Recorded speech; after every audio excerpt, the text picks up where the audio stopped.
제목 한번 다 같이 한번 읽어보실까요? 제목입니다. 시작. 하나님의 견고한 터. 아멘. 오늘 본절 말씀 가운데 나타나고 있는 중심 맥락은 어떤 부분이냐면 교회 내적으로 이루어지는 비진리된 것들에 미혹되거나 현혹되지 말아야 할 것을 교훈해 주고 있습니다. 진리 앞에서 우리는 순결한 모습을 갖는 것이 너무너무 중요합니다. 거짓된 것을 끊어내고 더 참된 것을 향하여 우리의 마음과 생각이 또 믿음이 의지가 결단이 더더 견고해지게 되시기를 축복합니다. 인생을 살아가면서 참 어려운 것 중에 한 가지가 무엇이냐면 아는 것을 지키는 게 참 어려운 것 같아요. 사랑해야 되는 건 아는데 실제로 사랑을 실천하기 위해서 움직이는 것은 또 다른 영역인 것 같아요. 그러나 중요한 것은 뭐 해야 돼요? 기본적으로 먼저 알아야 됩니다. 알아야 시작할 수 있고 아는 것이 우리에게 힘인 이유가 바로 무엇이냐면 알던 것이 우리의 마음 중심 가운데 계속해서 들어오다 보면 우리의 삶이 그 중심 무게추에 따라서 움직이게 됩니다. 여러분 혹시 배 바닥에 옛날에는 엄청난 돌을 싣고 다녔다는 사실 아십니까? 배 바닥에 보면 밸러스트, 제가 영어 발음이 맞는지 모르겠습니다. 밸러스트라는 게 있는데 배 바닥에 이렇게 있던 맨 밑부분에 옛날에는요 엄청난 돌덩이들을 싣고 다녔습니다. 왜냐하면 그냥 배만 떨렁 있으면 바람이 불면 뭐예요? 휙 하고 가닥 뒤집어집니다. 그러니까 어느 정도 이렇게 휘청 갔다가도 배 바닥에 뭐가 있다고요? 돌이 있어요. 그러니까 휘청했다가 갑자기 이게 다시 돌 무게 때문에 다시 원상복귀로 돌아옵니다. 옛날에는 돌덩이를 싣고 다녔는데 요즘은요 그 배 밑에 바닷물을 싣고 다닙니다. 그래서 짐이 많을 때는 배가 무거우니까 그 뱃속에 배 밑에 깔려있던 물을 바닷물을 다 버려요. 왜요? 짐이 무거우니까. 근데 이제 짐이 없어지면 어떻게 돼요? 배가 가부지게 뜨겠죠? 그럼 또 옆에서 바람 불면 또 휘가닥 넘어지잖아요. 그래서 바닷물을 다시 채웁니다. 그것 때문에 요즘 전 세계가 해양생물 때문에 난리가 납니다. 지중해에서 출발한 배가 아시아에 오면 지중해에서 실었던 물을 어디에다 버려요? 아시아에다 버려버리죠. 그러니까 지중해 물속에 들어있던 알 생물들이 어떻게 돼요? 갑자기 지구 반대편에 오게 됩니다. 그럼 여기 있는 물을 또 퍼다가 어디로 가져가요? 저쪽으로 가져가요. 그러니까 생태계가 그 물 회류에 따라서 유지될 때 가장 좋은 천적과 먹이 사슬과의 관계가 원활하게 균형이 잡힐 텐데 갑자기 여기 물을 그냥 1, 2톤 갖다 붓는 게 아니라 수십 톤을 갖다 버리니까 거기 안에 뭐 다른 생물 뭐 작은 것들이 포함돼서 옮겨가겠죠. 그래서 지금 이 지구촌의 여러 가지 자연 생태계 문제도 또 그렇게 이루어진다고 또 이야기하더라고요. 갑자기 생전 없던 개가 엄청나게 갑자기 많아져가지고 골치를 썩는다거나 우리나라에 다 주면 순식간에 다 아주 사라질 텐데 말이죠. 그 사람들은 그 개 잘 안 먹는데요. 그 나라 사람들은. 그러니까 그렇게 중심이 있으면 흔들리다가도 뭐 하게 돼요? 다시 세워지게 됩니다. 그렇죠? 여러분들의 삶의 중심의 무게추는 무엇인가요? 잘 기억하셔야 합니다. 그 무게추 중심을 어디에 맞춰두느냐에 따라 우리의 삶의 내용이 완전히 달라지게 됩니다. 우리의 삶의 무게추가 결코 세상적인 것이 아니시기를 축복합니다. 이것만으로 우리는 소망이 있어요. 소망이 있어요. 진짜 해외에 보면 그 밸러스트 작업이 잘 이루어지지 않아서 건조되자마자 물에 입수식할 때 바로 꼬로록한 배가 왕왕 있습니다. 배를 바다에 띄우는 게 굉장히 터프하게 그냥 확 뿌려버리거든요. 갑자기 기우뚱하다가 만들어지자마자 꼬로록. 겉으로 보기에는 멀쩡해 보이고 모든 구조와 기능을 다 갖추고 있다 하더라도 그것이 실제로 그 역량을 발휘되기 위해서 전제되어야 할 부분들이 분명히 있어요. 그것을 오늘 본문 말씀의 표현을 잠깐 빌리자면 무엇이냐면 오늘 제목이에요. 하나님의 견고한 터. 저를 어떻게 보실지 모르겠지만 제 나름대로 운동신경이 그다지 나쁜 사람은 아닙니다. 두 발을 딛고 땅에서 하는 운동은 그다지 큰 망조 없이 잘 해요. 근데 제가 제일 약한 부분이 뭐냐? 이 발이 지탱할 수 없는 스포츠는 아주 빈약합니다. 롤러스케이트, 스케이트, 스키, 스노우보드 이런 건 아주 젬병입니다. 스케이트를 타면 앞으로는 갈 수 있어요. 어기적 갑니다. 그런데 멈출 줄을 몰라요. 멈추려면 두 가지 방법 중에 하나를 취해야 됩니다. 바닥에 주저앉거나 벽에 부딪혀서 꽝 하고 쓰거나 그 두 가지밖에 못해요. 그런데 땅 위에서 하는 운동은 그래도 어느 정도 하면 금방 또 숙달되고 익숙해집니다. 그러니까 내가 지금 발 딛고 서 있고 버텨지는 것이, 그리고 내가 잠깐 이탈했다가 다시 안착할 수 있는 곳이 반드시 견고한 터가 되셔야 합니다. 우리의 삶은요, 하나님께서 우리의 삶을 허락해 주실 때 여러 가지 상황과 환경 가운데 노출시키지만 가장 기본적인 터가 두 가지가 있습니다. 가정과 교회라는 공동체입니다. 그리고 그 가정과 교회라는 공동체를 통해서 우리는 궁극적으로 하나님의 나라를 거기서 세워갑니다. 가정에서도 하나님의 질서 아래에 세워지는 하나님의 나라가, 교회 안에서도 하나님의 질서에 합당하고 부합되고 하나가 되는 그런 나라가 세워져야 합니다. 전쟁을 할 때 가장 중요한 게 뭐냐면요, 내적으로 단단해야 합니다. 내부적으로 스파이가 있거나 반역자가 있으면 그거는 반드시 아주 우스운 상황으로 무너지게 마련입니다. 그 교훈을 오늘 본문 말씀은 우리에게 구약 성경을 인용해 주면서 이 내용들을 우리에게 명백하게 제시해 주고 있습니다. 하나님의 말씀은 우리의 마음과 심령 가운데 통으로 품어지셔야 합니다. 이 말씀은 아멘이고 이 말씀은 모르는 척 눈 감고 외면하시면 안 됩니다. 이 모든 것이 우리의 삶 가운데 피와 살과 뼈와 근육과 혈관과 모든 것이 작용이 돼서 우리의 삶의 믿음의 근력과 근성과 영양을 채워주게 되기 때문입니다.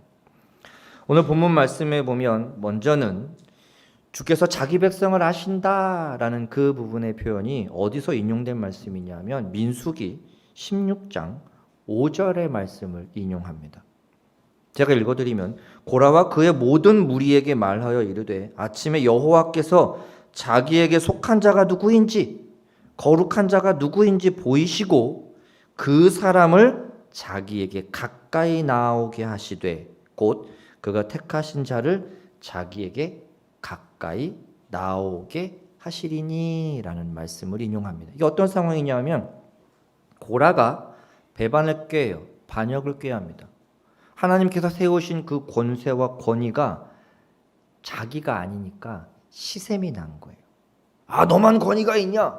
나도 있다. 너도 있다. 이제 그렇게 세력, 자기의 무리를 가지고 세력을 세워서 하나님께서 세우신 역할에 대해서 순응하지 못하고 수긍하지 못합니다. 잘 들어보십시오. 하나님의 백성은, 하나님의 택하심을 입은 자들은 희한하게 주님과 동류가 되어가기 시작합니다. 비슷한 무리들이 변해요. 신기한 게요, 정말 신기합니다. 이 신대원 때 보면 다 전도사들이잖아요. 전도사님들이거든요. 전도사님들끼리 모여 있으면 아주 희한한 패턴의 이 활동성이 자연스럽게 만들어집니다.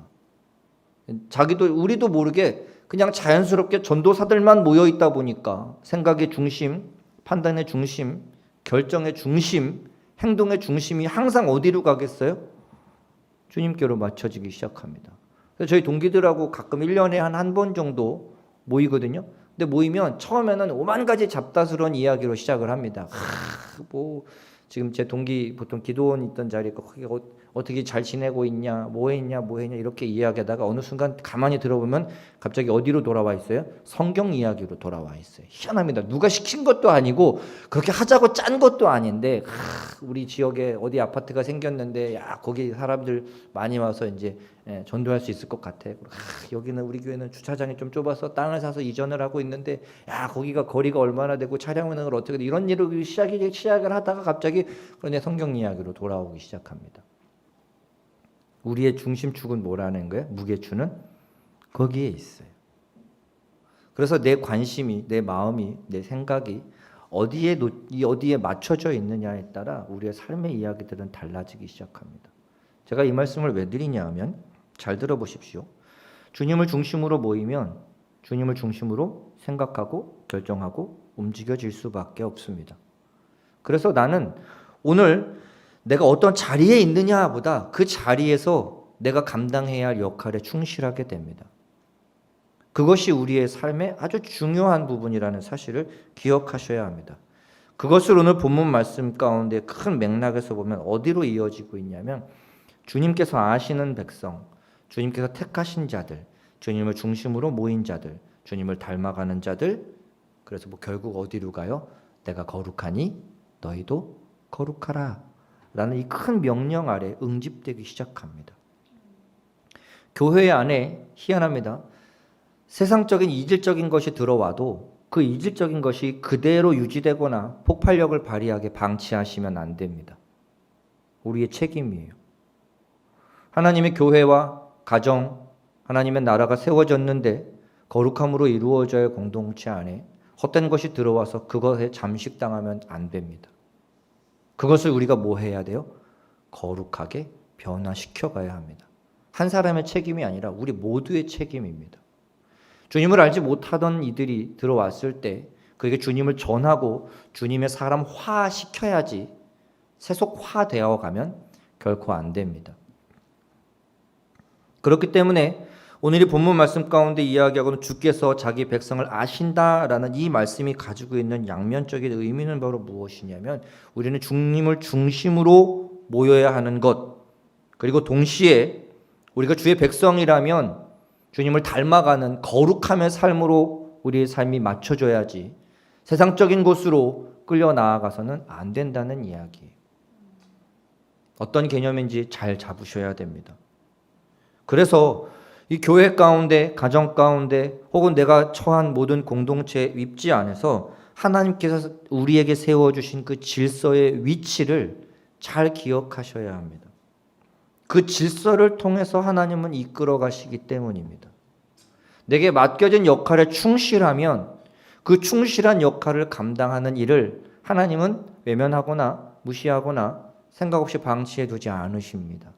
그 역할에 따라 적재적소에 합당한 위치에 합당한 역할에 주님은 그것을 맡겨주신다는 사실을 기억하셔야 합니다. 세워진 자도 세우신 자도 그 안에서 하나님의 것이라는 사실을 기억해야 합니다. 교회 안에 세워진 자가 있고 그 맡겨진 권위로 말미암아 또 다른 이들을 세워가기에 마련입니다. 내 권위라고 생각하는 순간 그 순간 우리는 이제 하나님과 멀어지는 방향으로 고개를 돌린 것과 똑같습니다. 교회를 세우고 더 연약한 자를 섬기고 더 연약한 자를 위해서 우리가 헌신하고 수고해야 하는 것에 우리의 역할에 집중을 해야지 내가 이 위치에 있는, 내가 이 권위에 있는, 거기에 있는 것에 마음과 생각이 빼앗기시면 뭘 해야 되는지 잊어버릴 수밖에 없습니다. 잘 생각해 보십시오. 시장을 갈 때 내가 무슨 요리를 할지를 생각하고 가야 뭐예요? 엉뚱한 거 안 사올 수 있어요. 근데 일단 돈 가지고 시장을 갔으니까 눈에 보기에 싸고 좋은 거 막 사면 결국 뭐예요? 그 메뉴는 엉망진창이 될 수밖에 없습니다. 하나님께서 우리의 삶 가운데 함께 하시는데 그것은 바로 무엇을 위함이냐 하면 하나님의 나라를 세워가기 위함이라는 사실을 기억하시기를 축복합니다. 그래서 우리가 하나님의 것이라는 그 인식이 하나님께서 세워두신 그 견고한 터, 거룩한 터에 내가 그 위치에 세워졌을 때 거기에 집중할 수 있습니다. 누군가에게는 기둥 역할이 될 수도 있고 누군가에게는 이 시원한 에어컨 역할을 할 수도 있습니다. 우리가 이 육체 가운데 여러 가지 각 기관이 있지만 서로가 서로에 대해서 시기하고 질투하지 않고 유기적으로 원활하게 돌아갈 때 우리는 건강한 삶, 편안한 삶을 살 수 있습니다. 마찬가지입니다.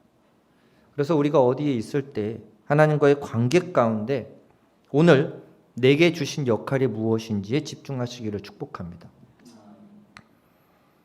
역할에 충성을 다한다는 것은 내가 어떤 역할을 맡든지 뭐 한다는 거예요? 최선을 다하겠다는 의지가 거기에 분명히 필요합니다. 그 부분에 있어서 다른 데로 눈을 돌리고 비교하기 시작하고 다른 것을 취하려고 자기의 욕심이 들어가기 시작하면 거기서부터 갈등과 분쟁이 조장되게 됩니다.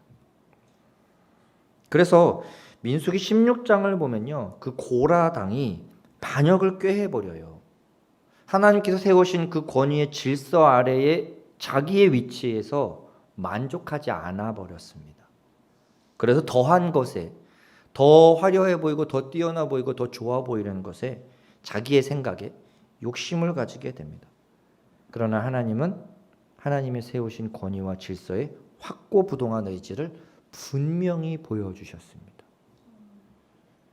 그렇기 때문에 내 상황과 환경과 처지에 관심을 두지 마시고 하나님께서 내게 오늘 원하시는 것이 무엇인지에 더 집중하시기를 바랍니다.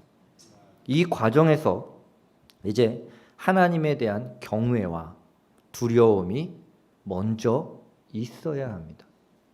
하나님을 경외하고 두려워하지 않으면 바로 순식간에 뭐가 돼요? 주인이 내가 될 수밖에 없기 때문입니다. 세상 모든 사람들이 내가 보기에는 나보다 부족해 보이기 시작합니다. 그런데 하나님을 두려워하고 하나님을 경외하는 마음이 있으면 나뿐만 아니라 그 사람을 향한, 우리를 향한 하나님의 계획과 뜻이 마음 가운데 세워지면 그 누구에게도 허투게 대할 수가 없게 되기 때문입니다. 그래서 오늘 본문 말씀 가운데 이야기하고 있는 하나님의 견고한 터는요, 원래 문자적인 의미는 건물의 그 기초를 의미하는 표현이었어요. 건물의 기초. 여러분, 건물 짓기 전에 토목공사가 더 시간 오래 걸리는 거 아시나요? 건물이 세워져도 안전한 땅인지 아닌지, 그 밑에는 뭐가 있는지 확실하게 다 미리 파악을 합니다. 그래서 건물이 높아질수록 땅 깊숙이 엄청난 지지대를 박아야 됩니다. 제가 옛날에 말씀드렸죠. 저희 중학교 때 2학년 때 담임 선생님이 물리 선생님이었습니다. 선생님이 되시기 전에 건축 일을 하셨어요. 중국에 건물을 지러 가셨는데 큰일 났습니다. 바닥 공사를 제대로 안 해가지고 지하 주차장 이렇게 넓고 그 반쪽만 건물이 올라가고 이쪽은 이제 지상 공원 같은 데였나 봐요. 비가 왔는데 건물이 이렇게 기울대요. 바닥 공사 제대로 안 해서 건물이 있는 쪽이 무거우니까, 평평한 데서 여기가 무거우니까 이렇게 기울더랍니다. 그래가지고 선생님이 깜짝 놀라가지고 이 평지에다가 중장비들을 잔뜩 주차시켜 놓으셨대요. 포크레인, 크레인, 막 자재 같은 거 잔뜩 쌓아놓고 회사 그만두고 나와버리셨답니다. 지혜로운 건지 나쁜 건지 잘 모르겠어요. 건물 공사가 기본이 터가 확실히 다져지고 안정적인 상황을 확인하지 않고 세워지면 그 건물은 그 역할을 감당할 수 없습니다. 하여튼 중국엔 그런 일이 비일비재해요. 아파트를 다 만들어놨는데 깜빡 잊고 지하 주차장을 안 만들었답니다. 그래가지고 지하 주차장을 팠대요. 그래 당연히 어떻게 되겠어요? 그 잇몸이 숭숭숭 없어진 거랑 똑같죠? 당연히 무너지죠. 우리나라도 지금 비슷한 일이, 정말 이해할 수 없는 상황들이 계속 야기되고 있습니다. 왜 그럴까요? 왜 그럴까요? 세상적인 것에 눈이 돌아가서 자기의 역할을 뭐 한 거예요? 충실하게 감당하지 않은 거예요. 별거 아닌 것이라고 생각하고 철근 한두 개 빼먹었는데 자기만 그런 게 아니었던 거죠. 오늘 내가 온전히 감당했어야 했는데 그것을 쉽게 여기고 가볍게 여겨버리니까 어떻게 돼요?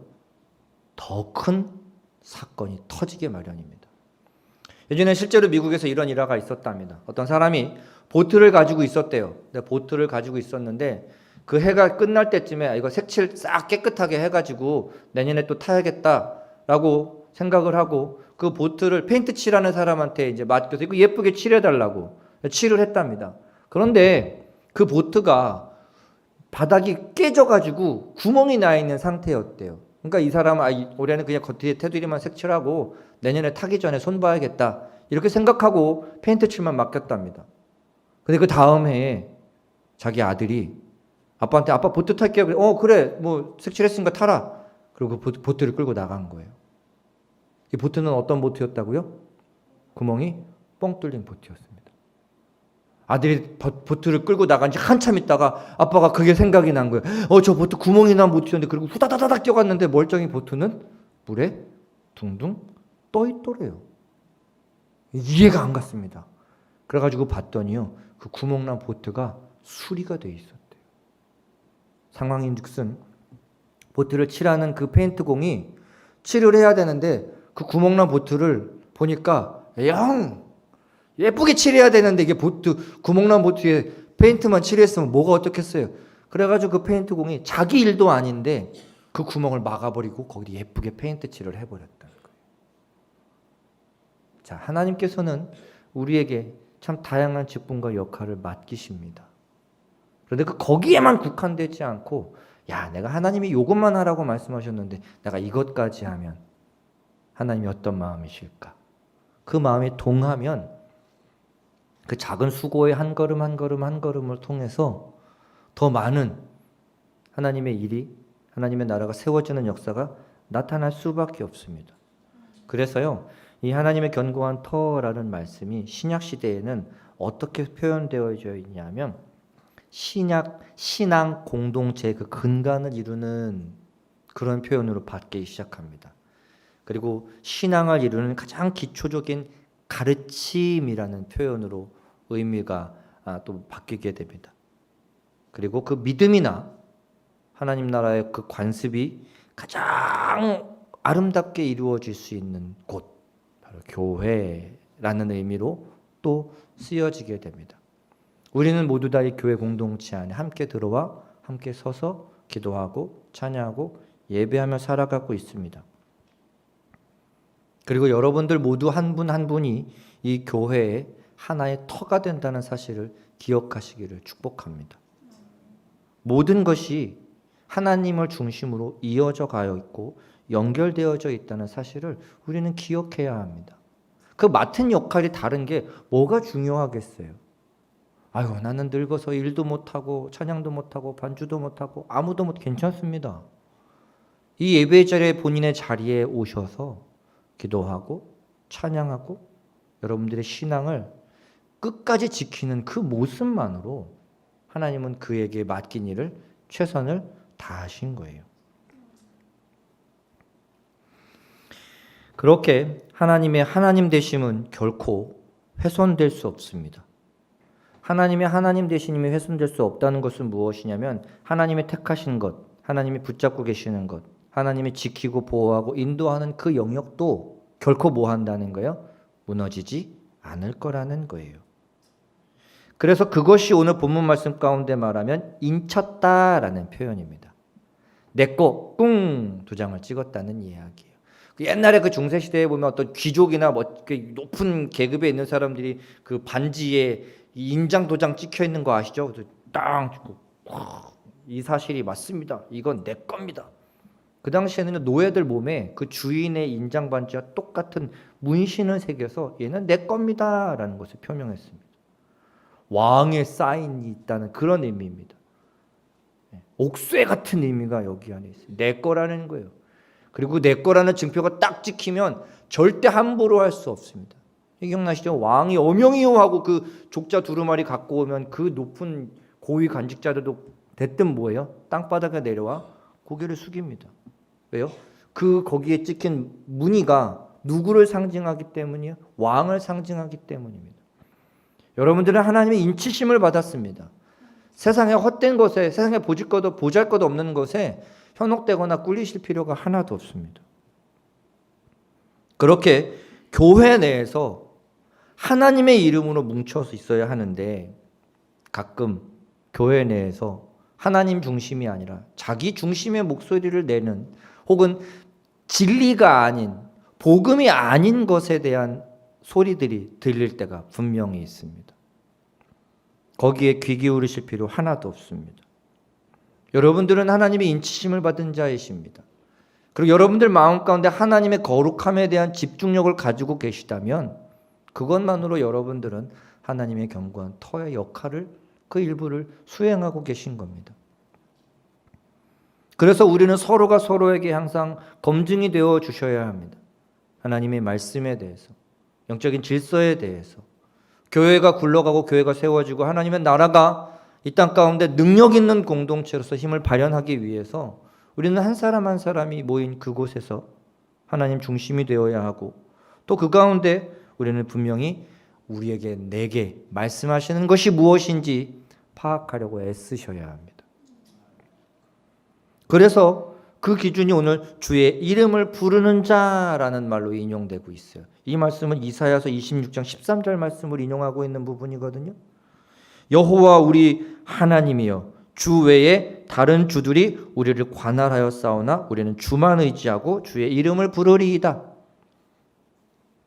세상 권세, 어떤 역할이 있는 자들이 우리를 억압하고 우리를 다스리고 통치하려고 했지만 우리는 그 권세에 굴복하지 않는다는 거예요. 왜요? 이미 우리는 누구의 소유가 되었어요?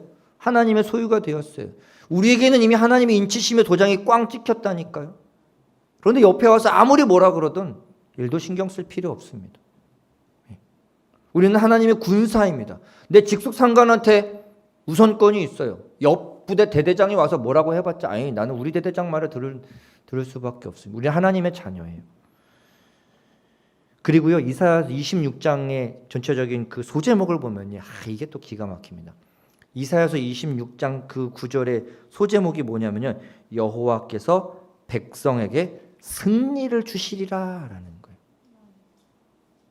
여러분들 어디에 여러분들의 소속을 맡기시겠습니까? 백전백승하는 팀한테 소속을 맡기셔야겠죠. 절대 패하지 않고 절대 실패하지 않고 완벽하고 영원하고 완전한 승리를 주시는 하나님이라는 표현이 적혀있는 이사야서 26장 말씀 가운데 우리는 주만 의지하고 주의 이름을 부르리이다. 이름을 부른다는 건 뭐예요? 당신이 나의 대장입니다 라는 것을 지금 뭐 하고 있는 거예요? 명백하게 표명하고 있는 거예요. 박쥐 같은 삶이 아니라, 이게 세상도 아니고 교회도 아니고 이런 삶이 아니라 우리의 삶에 명확하게 내 소속을 확실히 합니다. 왜냐하면 우리에게 승리가 너무 중요하기 때문입니다. 유대인들이 기대하고 있었던 어떤 그런 영웅적인 메시아가 아니라 우리에게 주어지는 승리는 다름 아닌 부활이기 때문입니다. 영생이기 때문이에요. 우리가 주를 의지하는 이유는 하나님의 나라라는 그 약속의 말씀을 뭐하기 때문이에요? 우리는 확신하기 때문입니다. 그리고 그 부활은 오직 주의 이름으로 말미암아 가능한 것이고 오직 주께로부터만 가능하기 때문에 우리는 전심으로 하나님께 기도하고 간구하고 내 삶을 드리고 의지할 수 있는 겁니다. 전심으로 기도하고 주의 이름을 부른다는 것 잘 생각해 보십시오. 주의 이름을 부른다는 것은요, 나에게 당신의 뜻이 무엇입니까? 묻는 행위예요. 내가 어떻게 살아갈까요? 주님 내게 어떤 말씀을 주시겠습니까? 주님 오늘 내게 어떤 가르침의 교훈을 주시겠습니까? 그걸 구하는 거예요.